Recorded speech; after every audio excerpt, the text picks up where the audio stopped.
Pernahkah Anda menatap seekor anjing yang tertidur di sudut ruangan?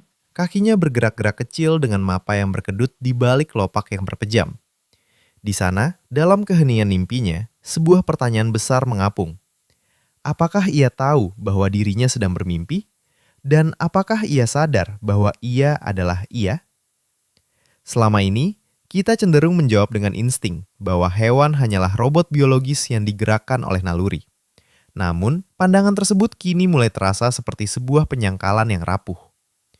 Kita membangun benteng ego yang memisahkan kita dari mereka, seolah kesadaran adalah properti eksklusif manusia. Padahal, mungkin kita sedang menutupi sebuah realitas biologis yang jauh lebih luas dan menggetarkan di depan mata kita sendiri. Sains modern kini mulai merobohkan dinding pemisah tersebut dengan membawa bukti-bukti yang sangat menantang pola pikir tradisional kita selama ini. Melalui penelitian perilaku yang mendalam, kita mulai memahami bahwa hewan tidak sekedar bereaksi terhadap rangsangan lingkungan, melainkan mereka juga memproses informasi dengan cara yang menunjukkan adanya kehidupan internal yang kompleks. Dari kemampuan mengenali bayangan diri di cermin hingga perilaku pemecahan masalah yang memerlukan perencanaan jauh ke depan, dunia hewan ternyata jauh lebih cerdas dan sadar daripada yang pernah kita bayangkan sebelumnya. Ini adalah perjalanan panjang untuk memahami bahwa kita tidak sendirian di dalam labirin kesadaran ini. Mari kita bayangkan sejenak tentang kerumitan yang tersimpan di balik mata seekor satwa yang sedang menatap tajam ke arah Anda dari balik jeruji atau di alam terbuka. Di balik tatapan itu, mungkin terdapat sebuah kesadaran yang sedang memproses identitas mereka sendiri. Sebuah upaya untuk memahami dunia dari sudut pandang pribadi yang unik dan subjektif. Jika kita bersedia melepaskan kacamata antroposentris kita mungkin akan melihat bahwa mereka juga memiliki semacam narasi diri yang terus berkembang seiring waktu. Meskipun narasi tersebut tidak disusun menggunakan kata-kata atau bahasa manusia yang rumit. Pencarian akan kesadaran hewan bukanlah sekedar hobi para ilmuwan, melainkan sebuah usaha mendasar untuk memahami tempat kita sendiri dalam spektrum kehidupan yang luas dan tak berujung ini. Jika kita berhasil menemukan jejak kesadaran pada hewan, maka definisi tentang apa artinya menjadi aku akan berubah secara total dan mendasar bagi pemahaman kemanusiaan kita ke depan. Kita mungkin harus mengakui bahwa kesadaran bukanlah sebuah saklar hidup dan mati, melainkan sebuah gradasi yang meluas dan bergetar di seluruh penjuru kerajaan hewan, mengikat kita semua dalam sebuah keberadaan yang saling berkaitan erat. Bayangkan sebuah dunia di mana percakapan tidak membutuhkan kata-kata, di mana kebenaran disampaikan melalui intensitas tatapan, getaran tubuh, atau aroma yang membawa memori tentang ruang dan waktu. Komunikasi hewan seringkali kita rendahkan menjadi sekedar transmisi sinyal naluriah. Padahal, di balik lolongan atau gerak-gerik mereka, tersimpan sebuah tata bahasa emosi yang sangat halus namun presisi. Kita selama ini terjebak dalam kesombongan bahasa manusia yang kaku, sehingga gagal menangkap bahwa ada sebuah lapisan kedalaman di sana. Sebuah cara bagi makhluk lain untuk saling membagikan ketakutan, sukacita, dan duka tanpa perlu satu pun kalimat yang terucap di udara. Banyak mamalia, seperti gajah atau primata, menunjukkan perilaku sosial yang begitu rumit sehingga mereka terlihat seperti memiliki etika perilaku yang dipelajari dan diwariskan antar generasi.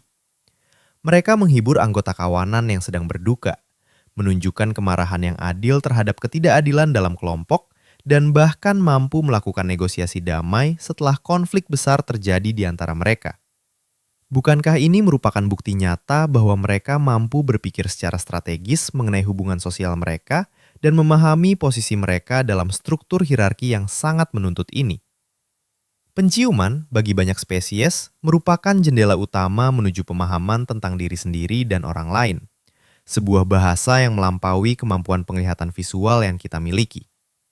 Saat seekor anjing mengendus jejak bau, ia tidak hanya sekedar mengumpulkan data kimiawi tentang siapa yang lewat, melainkan ia sedang menyusun sebuah peta memori yang kaya akan makna dan konteks emosional. Ini adalah bentuk kognisi yang sangat canggih dan berbeda, yang membuktikan bahwa kesadaran tidak harus selalu berbentuk visual agar bisa dianggap sebagai sesuatu yang valid dan benar-benar ada. Memahami bahasa tak terucapkan ini menuntut kita untuk belajar mendengar dengan cara yang tidak biasa, yaitu dengan mengamati perilaku dan pola interaksi secara saksama. Mungkin selama ini kita gagal mengenali kesadaran hewan hanya karena kita bersikeras menggunakan tolak ukur kita sendiri sebagai satu-satunya standar kebenaran dalam menilai mereka.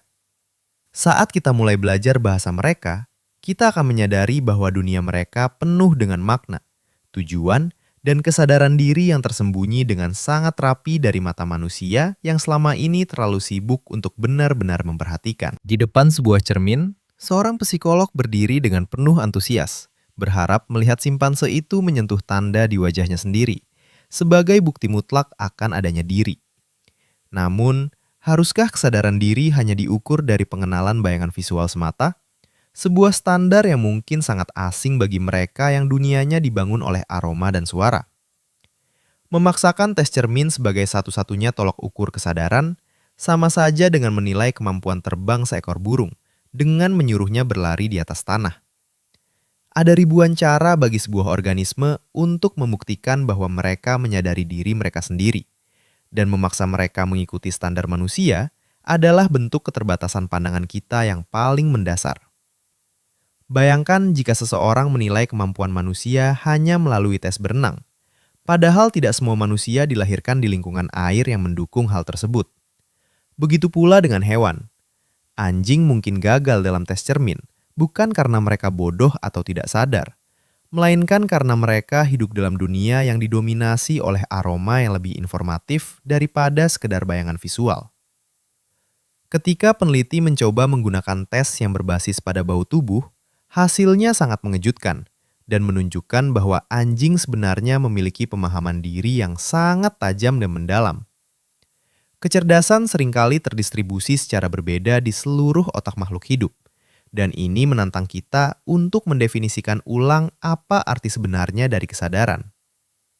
Ada hewan seperti gurita yang memiliki sistem saraf terdesentralisasi, di mana lengan-lengannya tampak memiliki semacam pemikiran mandiri dan kesadaran taktil yang menakjubkan bagi pengamat manusia.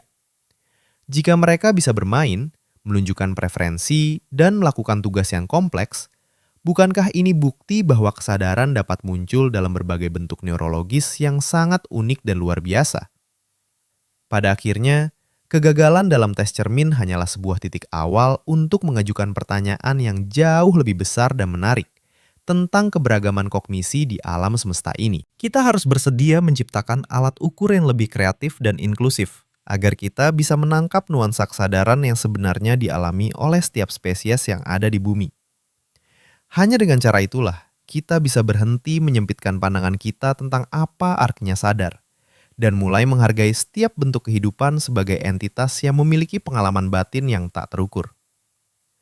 Seringkali, kita menutup mata terhadap drama emosional yang terjadi di alam liar, dengan dingin menyebutnya sebagai insting bertahan hidup, agar hati kita tetap merasa tenang.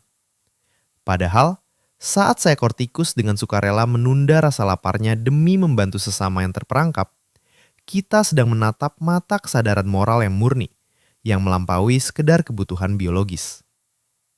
Kita seringkali meremehkan kemampuan emosional hewan dengan menyebutnya sebagai reaksi otomatis. Padahal, mereka menunjukkan empati yang seringkali lebih tulus daripada yang bisa dilakukan manusia di tengah egoisme modern kita. Emosi bukanlah sekedar gangguan kimiawi di otak, melainkan mekanisme kognitif yang memungkinkan makhluk hidup untuk menavigasi dunia sosial dengan penuh ketepatan dan kebijaksanaan.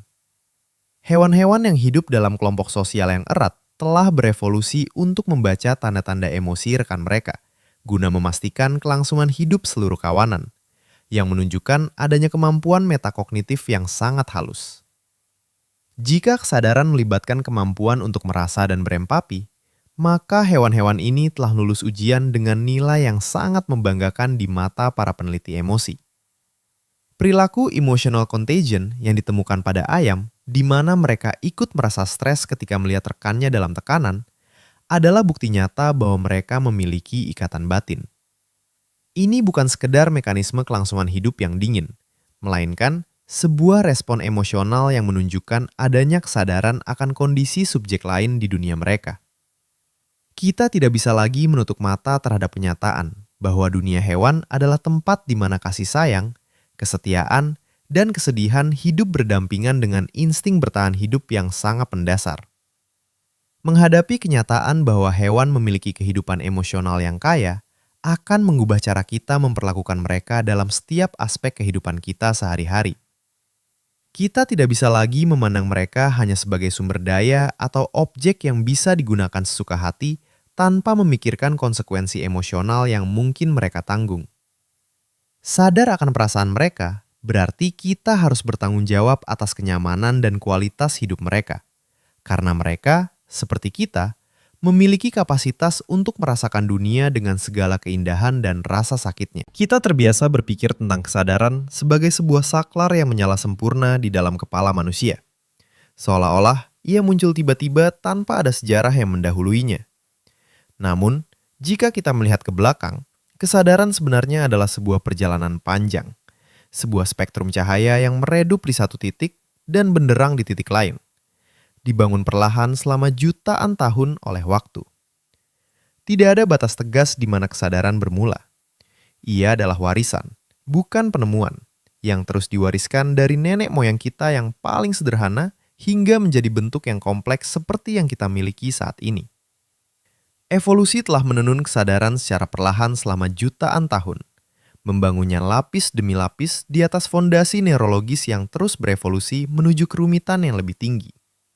Setiap spesies yang ada di dunia saat ini membawa potongan sejarah dari proses ini, menjadikannya bagian tak terpisahkan dari narasi besar kehidupan yang sedang kita jalani bersama. Kita bukanlah pencipta kesadaran, melainkan penerima warisan dari jutaan nenek moyang yang telah memberikan kemampuan dasar untuk merasa, berencana, dan berinteraksi dengan dunia luar. Mengakui bahwa hewan memiliki kesadaran, meskipun dalam bentuk yang berbeda, adalah sebuah tindakan kerendahan hati yang sangat mendalam bagi kemanusiaan kita, yang seringkali terlalu sombong. Ini memaksa kita untuk melihat kembali ke cermin, dan menyadari bahwa kita hanyalah satu bagian dari teka-teki yang jauh lebih besar dan lebih misterius dari yang kita duga. Mungkin, tujuan akhir dari pencarian ini bukan untuk membuktikan bahwa kita lebih unggul, melainkan untuk membangun jembatan empati antara kita dan semua makhluk hidup lainnya di planet yang rapuh ini. Di masa depan, semoga kita bisa hidup dengan kesadaran baru, bahwa setiap makhluk yang berenang di laut, terbang di langit, atau sekedar tidur di sudut ruangan memiliki dunianya sendiri. Saat kita akhirnya benar-benar memahami bahwa mereka ada, dan bahwa mereka sadar akan keberadaan mereka, kita mungkin akan menemukan kedamaian yang lebih dalam. Kita semua adalah penjelajah di labirin kehidupan, masing-masing dengan obor kesadaran kecil di tangan, berusaha mencari arti di tengah luasnya alam semesta yang menanti untuk dijelajahi lebih lanjut.